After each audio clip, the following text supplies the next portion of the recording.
Sometimes I wish you could sit beside me right now because I want to ask you something simple but powerful. Why do you compare your English to everyone else's? Really, think about it for a moment.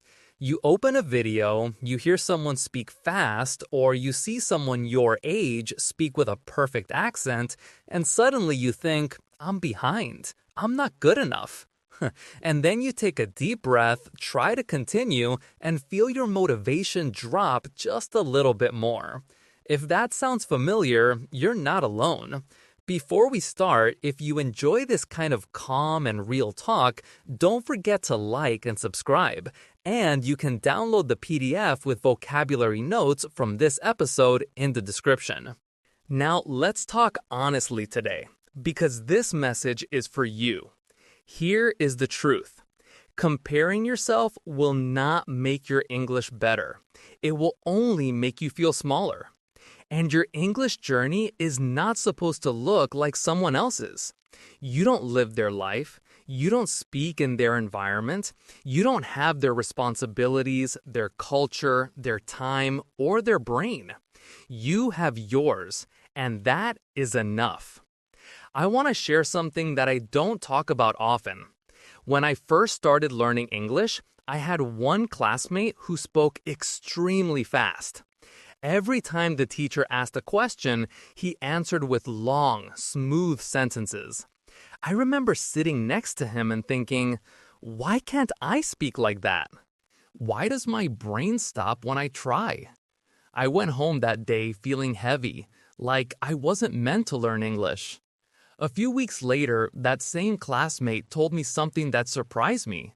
He said, I wish I had your pronunciation. You speak slowly, but clearly. I can't do that. I laughed because I never imagined someone would admire something about my English. That moment changed me. It made me understand that we all see different things when we look at each other. We all focus on our weaknesses while other people see our strengths. And that story stays with me every time I think about comparison. So today, I want to remind you of 3 simple ideas that can help you breathe again and stop the habit of comparing yourself. The first idea is this: your pace is your power. Some people learn English fast. Some people learn it slowly. Both are okay. What matters is that you move forward, even if the steps are small. Think about learning like walking in a park. Some people run, some people walk. Some people enjoy the view. But in the end, everyone arrives where they want to be. When you compare your speed to another person, you stop enjoying your own path. You forget that your pace is actually perfect for your life. If you need more time, take more time. It doesn't make you weak. It makes you human. The second idea is this: your story makes your English unique. Maybe you work, maybe you study, maybe you take care of family members. Maybe you live in a place where no one speaks English at all. Every learner comes with a different background, and that background shapes your learning style. Some people watch movies and learn fast. Some people need to repeat a phrase 10 times before it feels natural. Some people love grammar, others hate it. And all of these paths are valid. So next time you look at someone speaking fluently and think, I should be like that by now, remember that you don't know their story. You don't know how long they've practiced or what support they had. But you do know your own story. And that story is not something to hide or compare. It's something to embrace. The third idea is the most important. Your English is getting better even when you can't see the progress. Think about growing up. You don't notice yourself getting taller day by day, but one day you look back at an old photo and think, wow, I changed so much. Language learning is the same. Progress is quiet. It hides between your daily routines. It hides in the words you understand without thinking, in the moments you speak even if you feel nervous, in the confidence that grows slowly. So stop asking yourself, why am I not improving? And start asking, how am I improving that I cannot see yet? Because the answer is more than you think. When I look at my own English journey now, I feel grateful for the times I struggled, for the times I felt slow, and even for the times I compared myself. Those moments taught me something.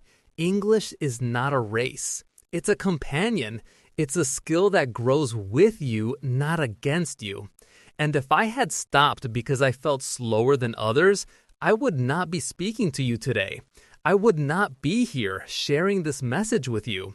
And maybe your future self is waiting for you too, waiting for you to stop comparing, waiting for you to believe in your own speed, waiting for you to keep going.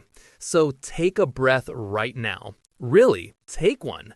Let the pressure fall off your shoulders. Your English journey is exactly where it needs to be. You don't need to speak like anyone else.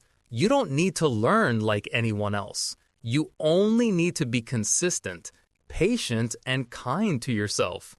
Every time you compare yourself to someone, you forget your own strength.